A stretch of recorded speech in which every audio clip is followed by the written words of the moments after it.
আমি এবার বাড়ি গিয়েছিলাম, তো বাড়ি গিয়ে দাদু আমাকে বলছিল যে চার্জার খারাপ হয়ে গেছে। তো ওটাই আমি খুলে দেখছিলাম যে কী হয়েছে চার্জারটা।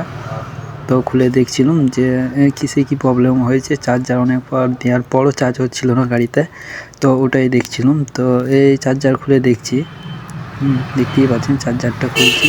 তো কী হয়েছে ওটা দেখার জন্যে চলো তবে দেখি কি হয়েছে খুলে। তো দেখতে থাকুন। পরিষ্কার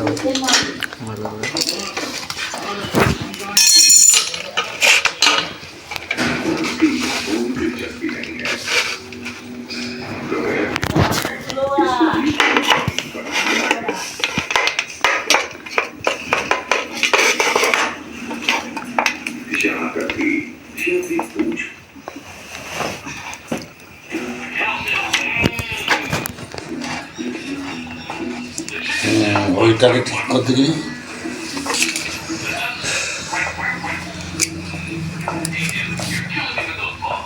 এখানে আবার ঝালাইয়ের ব্যাপার আছে, নাহলে তার কেটে কেটে বুঝতে হবে। তার কেটে যদি সেটা হয়তো কেবল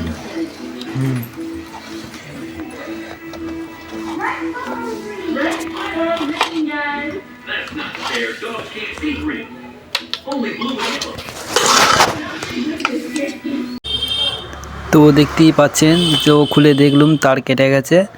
তো কেমন লাগলো আপনারা অবশ্যই বলবেন।